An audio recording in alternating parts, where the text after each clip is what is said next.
It's the Kyle Hyman Show on Redeemer Radio.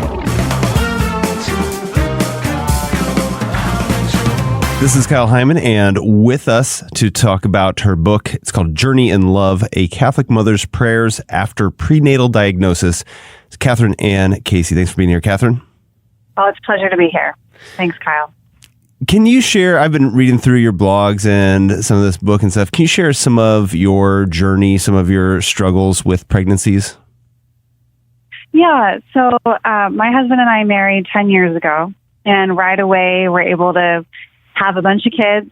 We were really blessed in that way, and I just thought we were going to be, one of those families with a house full of kids, 10 kids, just kind of the image a lot of people go into entering a Catholic marriage. With our fourth child, he was diagnosed during my 20-week ultrasound with a cleft lip and palate. Mm-hmm. And after he was born, after about 2 months, we took him to the emergency room. He was admitted to UCSF, the University of California, San Francisco Children's Hospital. And after a long journey, we learned he had a genetic condition that was life-threatening and affected his ability to absorb nutrition. That same month, we learned I was pregnant, and we're terrified that we were going to be facing just the heartache and everything we were going through with our son with another child. Mm-hmm. Well, during her 20-week ultrasound, we learned it was much worse, and that she was growing without a brain. She had anencephaly. As faithful Catholics, we were not going to even let the doctors finish their sentences to try to end her life. So I carried her until I was 37 weeks pregnant, and she died during birth. But we got to hold her and to be with her and to really cherish all the time that we had with her while she was alive inside me. So with these cases, what are some of the challenges of processing a prenatal diagnosis like this?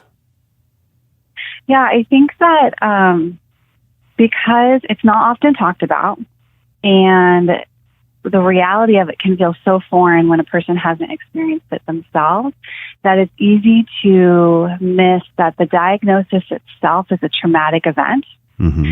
Because at that moment, when you're told you're probably not going to nurse your child, or you might not take your child home from the hospital, not only is there the loss of the child in some cases, which hasn't happened yet, but is very likely to down the road.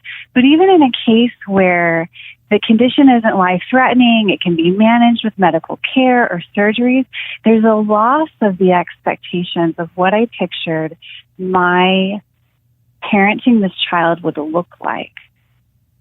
And so that itself has to be given time to be processed, to allow the woman and the mother and the father to grieve the loss of those expectations and reshape their view to include this new normal that they're entering into.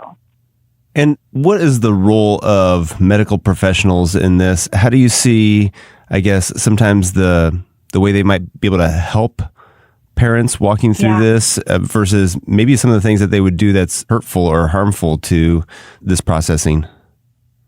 I'm so glad you asked that, because I think a lot of times in the pro-life community, we spend a lot of time ourselves grieving the loss of support from the medical community. Mm-hmm. But in my experience, right away from my son Peter's diagnosis with a cleft lip and palate, I was meeting with a nurse practitioner midwife, and she was so supportive. She took the time to talk with me and encourage me, because this was our first medical experience at all. None of our kids had had any medical issues before. And then as we were transferred to UCSF, the folks on the craniofacial team were amazing. I think of one nurse practitioner in particular who was on the phone with me every day trying to find out what's going on. Why couldn't my son gain weight? And from UCSF, the medical professionals there were supportive. They listened to me. They listened to the stance that we were taking, that we were embracing this child. And so even when I was delivering my daughter Celeste, knowing that we probably wouldn't take her home from the hospital, they called her by name. They completely treated her as any other child. And by truly approaching it from a non-judgmental point of view, providing all the medical care that they would, offering that medical care was really made my experience incredible and helped me to move forward.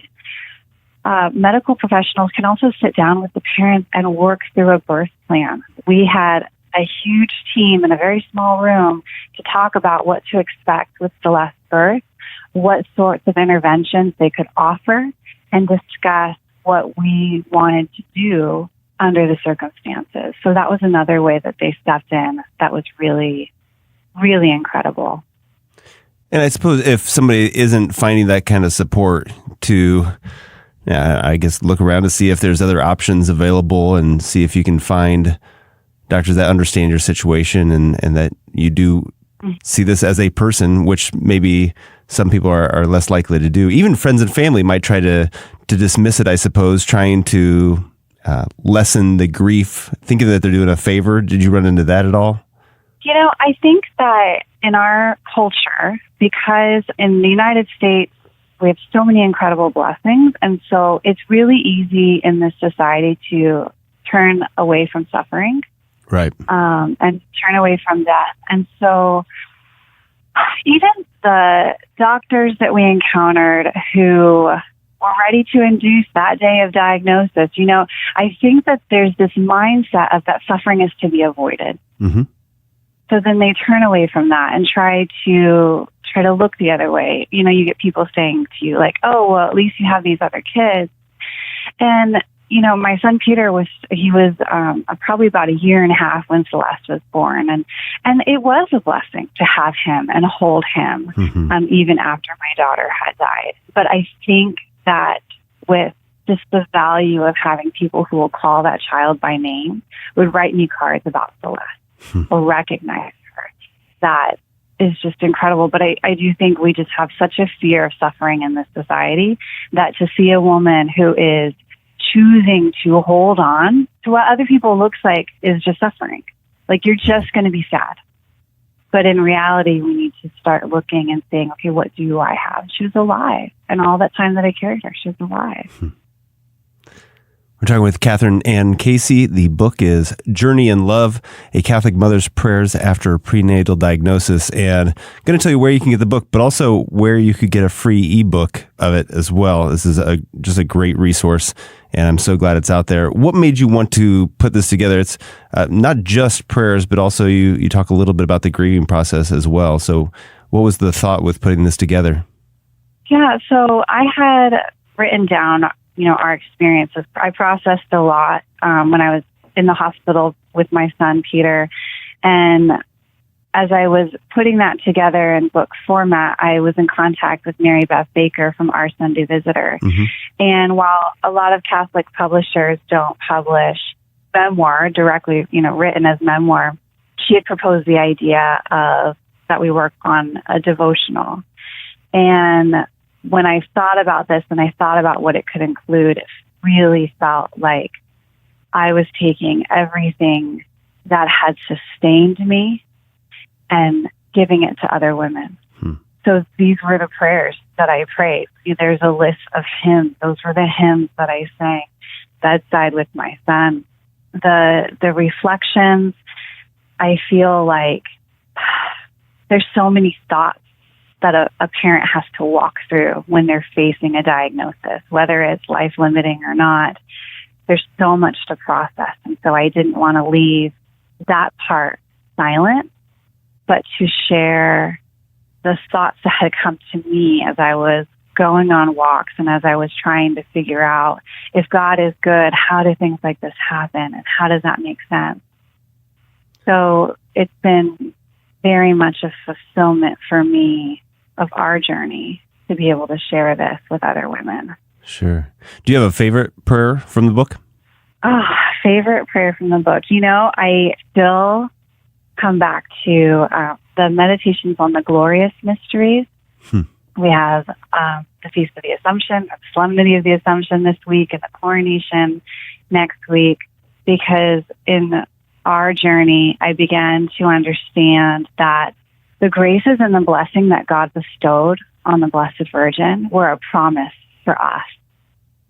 That when we pick up our cross, when we carry it, when we follow Christ, even in the midst of suffering, when we stand at the foot of the cross, even watching our children die, that God is there and that He doesn't forget us. And so when I think of the Assumption and the angels and saints around as well, that is an image that I continue to come back to. And so I'd have to say that that would be definitely a favorite from the book. What about saints that you might turn to in this kind of a situation? Yeah, I read the letters of Saint Zélie and Louis Martin, the parents of Saint Therese of Lisieux. And being able to read the life of a woman who lived in a time of incredible suffering. I believe that infant mortality was at an all-time high at that period. There were just so many devastating things happening to families. And reading the words of a woman who was just really straightforward about it. As I was saying earlier, when you live in a culture that wants to run away from suffering, can really help to hear that witness of someone facing it and trying to turn to God in it. So Saint Zélie was incredible for me. Servant of God, Chiara Corbella Petrillo, is another remarkable example. She lost 2 children, one to anencephaly, another, I can't remember what the exact diagnosis was, but it was another one that was considered incompatible with life. And then she herself, she was diagnosed with cancer during her 3rd pregnancy and delayed treatment in order to give that child the very best chance possible.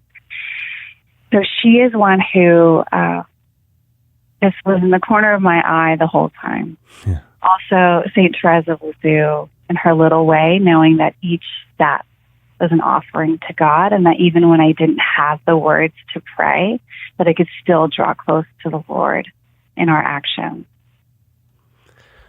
Well, this is such a beautiful book that you've put together, and some of these prayers are just really powerful too. So encourage people to check it out. And where should we send people for the book? Yes, you can find it on our Sunday Visitors website, osvcatholicbookstore.com. And there you can get the free download, or you can order it for just $4.95. So they want to make sure we can get it into as many hands as possible. So I just ask your listeners to please check it out and keep it handy for when you encounter a woman in need of this sort of support. And I think also it's a great resource to give to parishes too.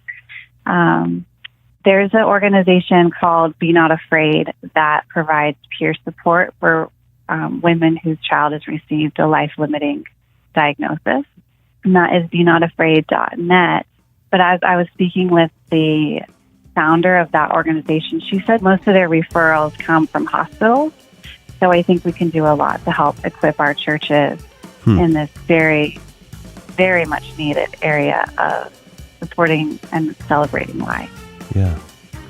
All right. And people can also check out your website and blog and all kinds of great information there. KathrynAnneCasey.com. That's Kathryn, Kathryn Anne with an E, Casey.com. And again, check out the book. It is available as a free ebook, or you can get the paper copy as well. Journey in Love, A Catholic Mother's Prayers After Prenatal Diagnosis. Thank you so much, Kathryn, for sharing this with us. Appreciate it. Thank you so much.